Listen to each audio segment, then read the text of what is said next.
Later, we have a great conversation with Manny Machado, third baseman for the San Diego Padres. We talk about the Padres sale price. Kevin Nagandi, you see him on 6 o'clock Sports Center. Pete McConville, who's a producer here, Mets and Phillies fan. And it's kind of a group therapy session. But we're going to start with our – I got to say, like, there's no question. I'm worried about that session, how that might go. In the 2 days that we've been here, there's no question the Mets have generated the most conversation. Everyone talking about what's going on with the Mets. Yeah, our colleague Jesse Rogers is still, recovering from his weekend with the, that's Mets right. in Chicago. Man, that guy had a rough weekend. Still talking about it, but it's ugly right now for the Mets. It's a lot of questions. That offense, to me, it comes down to the offense. 11-game losing streak as of right now. They're playing tonight against the Twins. 9 of those 11 games, 2 runs or fewer. Juan Soto, not having Juan Soto hurts, but it shouldn't hurt this bad. Yeah, it's been brutal. But look, Buster, when your superstar hitter's hurt, your other superstar hitter, Francisco Lindor, is not hitting. Your other semi-superstar hitter, Bo Bichette's not hitting. The team's going to look really, really bad. So they have enough talent to bounce back from this. But I got a stat for you. Since 1996, 64 teams have lost 11 or more games in a row. At any point in a season, only 3 of those finished with a winning record. Wow. So I thought you were headed toward made the playoffs. No, only 3 with a winning record. Now, one of those was the 2017 Dodgers, who won 104 games. Remember, they had that 14-game losing streak in August and September, but that's the exception. So if you're a Mets fan, not looking too good. No, it's interesting, too. Like watching the Mets in the last week, what has jumped out to me, and I saw him in person in Dodger Stadium, and then watching him on TV playing that series in Wrigley Field, is how competitively disrespectful opposing pitchers were to the Mets. Like, my instinct was, man, they keep challenging them with fastballs. Like, they're like, here, we're going to throw the ball right down the middle as hard as we can, and you can't hit it. And I reached out to our friend Hembo this morning, and I'm like, tell me, that's what I love to do with Hembo, with Sarah Langs, is here's what I'm seeing, and what do you think? And he looks up the numbers. The Mets against fastballs this year, 642 OPS. That's 30th out of 30 teams. So the eye test met the numbers. So it's such a struggle for them offensively. What would you, people are asking me, do you think Carlos Mendoza is getting fired? I talked to an executive the other day, said, you know what? If they fire him, they're going to do him a favor. Okay? But I just feel like that no one in the Mets organization would say it's Carlos's fault, but at the same time, 12 losses, 13 losses in a row, maybe 14 losses in a row. At some point, the billionaire owner is going to do something. Yeah, they're starting this homestand now. It's Twins, Rockies, Nationals. Now, if you get swept by the Twins, is that at the point where Steve Cohen's like, all right, I've seen enough. This is the second most expensive roster in baseball, and we can't win a game for a half a month? It's time to move on. And at that point, you have to understand it. But I think Carlos Mendoza, as of right now, as we're taping this, this might change tomorrow. It might get ugly tonight at Citi Field. I think he's safe. This is what I've heard talking to a couple of people who are in the know. But, if they keep losing, at some point, you got to pull the plug, and it's not his fault. This is not. On Sunday, pitching to Nico Horner was a weird decision, and his explanation afterwards was also very, strange, and he's been criticized for it, rightfully so. But this is not Carlos Mendoza's fault. Yeah, that was a weird decision, though. He had the winning run on third with 1 out, I think, and Nico Horner's one of the best contact hitters. The best contact hitter. And his run doesn't mean anything. You put him on, pitch to Michael Busch, who's a good hitter, but a strikeout-prone hitter. That was a weird decision, and I know Mets fans will tell you they're not sure about some of Mendoza's decisions. You've been around the team a little bit, Jorge, but they brought in a whole new coaching staff. What's the dynamic there right now? Yeah, that's the other part of it, is they have everyone. Carlos Mendoza has a completely new coaching staff. The only guy they retained back was Antoine Richardson. He ended up leaving for Atlanta over some money. The Mets just didn't offer him a good enough contract. And also, Carlos Mendoza does not have a guaranteed deal for next year. It's a club option for 2027, and they have not picked that up. And he's a lame duck. And they've kind of not making very much money either. Yeah, they're setting him up here where it's like, Steve Cohen was asked this in spring training. He does his annual spring training scrum with the media, and they're asked, are you going to pick up this option? He's like, we're just going to evaluate, see how things go. And Mendoza's right now, I would argue, he's being set up to fail. This is a new roster. Francisco Lindor missed all of spring training with that handmade issue. Bo Bichette is learning a new position. Jorge Polanco was learning a new position before he has an Achilles thing, and now he has a wrist thing, and he's on the injured list. Juan Soto was supposed to be a durable guy. He got hurt. Just a lot of bad things at once. You mentioned the fastball. The Carson bench cannot catch up to a fastball at the major league level right now. And he's a guy who's thrown into the fire. I look back to the offseason, the coaching, the panic move, in my opinion, going to Bo Bichette after not getting Kyle Tucker. These guys are playing on a position. It's kind of just a mismatch of things with some very bad luck, and it's been very, very ugly. While I'm on the subject of just venting a little bit, let me say this about the New York Mets of Major League Baseball. They're trash. Somebody's got to say it, so I'm going to say it. Losers of 12 straight, 9 of the 12 games, you scored 2 runs or less. Rookie Nolan McLean, am I pronouncing his name right? McLean, I'm sorry. Brother goes out there, pitches a gem, can't get any help from the bullpen. The New York Mets have been an atrocity, the second largest payroll in sports. And you have to remember, from June 13th through the end of last season, the Mets had the 5th worst record in the majors at 38-55. We keep forgetting that. Missed the playoffs in one of the biggest collapses you'll ever see. They're now on a 12-game losing streak early in this season, and they've got the worst record in the majors. This is the second highest payroll in baseball. The second highest payroll in baseball with the absolute worst record. Can you believe that? I don't get it. The New York Mets this year, out of 30 teams in Major League Baseball, they ranked dead last, 30th in runs scored. They ranked dead last in on-base percentage at .285. They ranked dead last in on-base plus slugging percentage, OPS, at .617. Dead last. Second highest payroll. $375 million was the Dodgers. Mets are right behind them.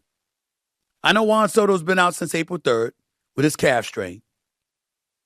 But all-star Francisco Lindor, who had a hit last night, is still batting .209 with just 2 home runs and 4 RBIs in 23 games. And this is a dude that finished in the top 10 last year. What the hell were y'all doing in the offseason to work on your game? Chilling out in the Dominican Republic? Or Venezuela, wherever the hell y'all were? Is that what you were doing, just chilling? Como esta to my Latino brothers and sisters? You know, I mean no harm. But you got to produce. You got to show up. You can't play like hot garbage. This is embarrassing. I mean, this is embarrassing on another level. I think the manager, you got Bo Bichette, who they brought over from Toronto, looked good last year. He signed a 3-year, $126 million deal. He's only hitting .219. And by the way, he has more strikeouts than hits. 23 strikeouts to 21 hits this season. Doesn't look comfortable at all playing third base. So you're the Mets, you revamped your infield. That hasn't worked. Okay? I'm just looking at it right now. You got 2 relievers. The Mets signed former Yankees reliever Devin Williams and Luke Weaver in free agency. They're supposed to be high leverage arms in their bullpen. Both have ERAs over 6. Williams is at 9.95 ERA. Do you have any idea how embarrassing that is? I mean, damn. Everything is bad. Pete Alonso's gone. Jeff McNeil is gone. Brandon Nemo's gone. Starling Marte is gone. That's David Stearns. That's your general manager. That's the man running baseball operations. He should go too. But definitely the manager, Mendoza, has to go. And the reason why he has to go is because he doesn't have the pulse of the team. They ain't listening to him. He's not affecting them. And if you don't have a voice, especially in this age of data analytics and all of this stuff taking over, the one thing that you have as an ability, as a manager that nobody can teach is your ability to galvanize your players and your troops. Did you see Dave Roberts the other day with the Dodgers against Colorado? An instinct, a sixth sense told him.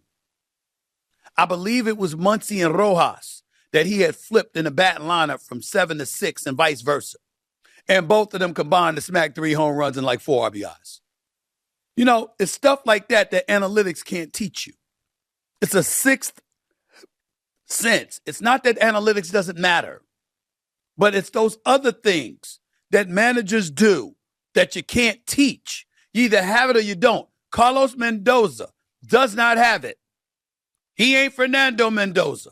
Remember my boy, Gus Johnson, making a call. Mendoza in trouble. It's out. Touchdown. Wow. Touchdown pass from Indiana against Penn State. to Omar Cooper. Omar Cooper, unbelievable. Give him the Heisman Trophy now. Remember that call? Best call of the year. He ain't that Mendoza. He ain't the Mendoza that went undefeated at 16-0, that won the Heisman Trophy and then beat Miami for the national championship after blowing out Oregon in the college football playoff semifinal, after shellacking the Alabama Crimson Tide 38-3. He ain't that Mendoza. He's this Mendoza. Carlos Mendoza is not getting the job done. Some people ain't made to be leaders of men. No matter how much they know about a sport or the position that they hold, some people ain't meant to be leaders of men. That's Carlos Mendoza. He's not doing the job. 2 years ago, they went to the postseason. Last year, they regressed and missed the postseason. This year, they just flat out stinking up the joint. They smell so bad, you think the stench from the swamp in East Rutherford, New Jersey, and those rivers, driving into New York on the New Jersey Turnpike, you think that smells bad. I can't even tell you how stink Queens, New York smells because of the New York Mets. They are horrible. They ain't doing nothing right. And somebody got to go. It's just that simple. It got to happen. It's got to happen. You owe it to New York Met fans everywhere for him to be gone, for David Stearns to go someplace too. You ain't paid for this. They ain't lowered them season ticket prices. Now I happen to know former Governor Chris Christie of New Jersey, who's a friend and consultant to Mets management. He needs to talk to them quick, fast, and in a hurry. They suck. You got to get somebody out there that's going to hold people accountable. That's what you got to do. You know why the Lakers don't really stink? That somehow, some way, somehow even, unless injuries, they're bereft with injuries and all of that other stuff. You know why they're always relevant? Let me tell you a little secret that I don't know this definitively, but I think the Lakers do this because I know I would. See, Southern California is beautiful. You know what I would do to some players? I would make sure that when we travel to other cities, I would take them around. Look at Utah. Hell, look at Sacramento compared to LA. Or the filth that exists in San Francisco. Thank God they got Steph Curry. Because it's not a great city. The mayor, I think, is going to clean stuff up. I like him, but it's not a good city right now. You understand? Or some of these other places. What you do is you drive them around and you show them it. You want to be there? You want to be there? Or you want to be here in Tinseltown? And you make sure you drive them around, too. You understand what I'm saying? You don't drive them where the homeless is hanging out by the arena. No. You drive them up on Mulholland Drive. You drive them past Beverly Park. You drive them out to Malibu, where Nobu is and the little house in Malibu is. You drive them to places like that. You make sure they feel that ocean air hitting off of the Pacific Ocean. You make sure you do stuff like that. You take them to a Sunset Tower. You take them to the Polo Lounge. You take them to a spot like Maestro's in Beverly Hills or the Peninsula or someplace like that. You do stuff. Take them to the bungalow. You take them to spots like that, okay? And you show them. You sure you want to stay? Then I need to see you play better. That's kind of blackmail I'd use. I'd get that from somebody like George Steinbrenner.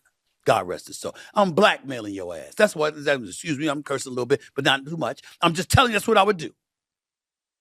I learned that line from that dude that was running the CIA or whatever it was in Mission Impossible, the #1, when he was going after Ethan Hunt, played by Tom Cruise.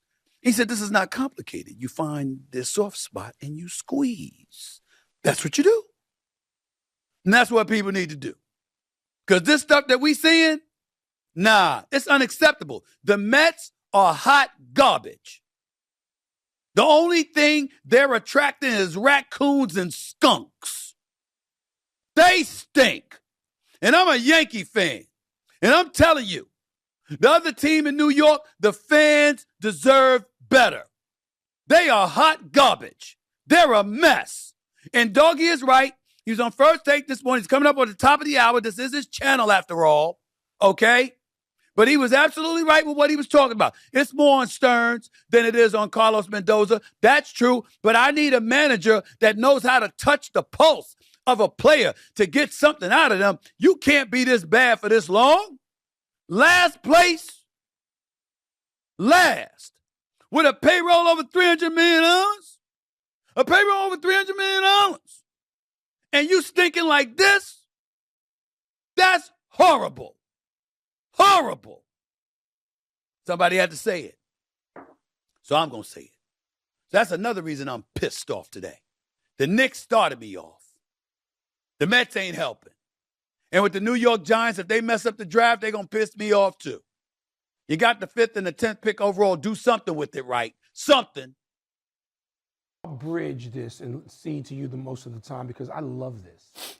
As a Cub fan, Oh, you love I hated the Mets all my life. 69, right? Swept them this weekend. Just swept them this past week. So this is a wonderful development. To spend this much money on this roster, you got the opposite thing happening in L.A., where the Dodgers are 16-6, a half a game ahead of the Braves, I believe. And the toying best with record in people. baseball. But Stephen A., that points not to the manager. It points to front office. It points to people who do control the analytics and have failed to either interpret or translate it into on-field performance. So I'm not blaming the manager, but Yeah, I'm not either. I disagree with Steve entirely. This is David Stearns' fault. He's done an atrocious job. Blame Cohen and let Alonso go. They should have gave him the money. Nemo. Marte, another one, but they got more money than God, and somehow we're going to play difficult with Alonso. A horrendous trade. Simeon for freaking Nemo. Nemo last year, 25 home runs and knocked in 92 RBIs. Simeon's 35 years of age, coming off 2 terrible years. Bichette's never played a day at third base. Polanco's never played a day at first base. And they allowed the Dodgers to take Diaz, and they bring in Devin Williams, who we all know can't get a big out in a big spot. 2 years ago, Alonso in the 9th inning. Last year, blew 7 Yankee games. Terrible in the playoffs against Toronto in the 7th inning of Game 4 when he gave up a huge 2-run single. He blew the game on Sunday. If you're Devin Williams making $51 million, can you get Mike Conforto out to stop a 10-game losing streak? Please. Thankfully, doubles into the right field corner, gets the game tied. And then last night, and the Twins making fun of the Mets. I know. Take it easy. Last night, the Twins. Last night, he comes in, he walks 3 guys in a row.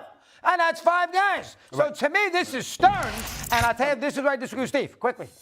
The fan base in New York, they're not as down on Mendoza as they are down on the general manager.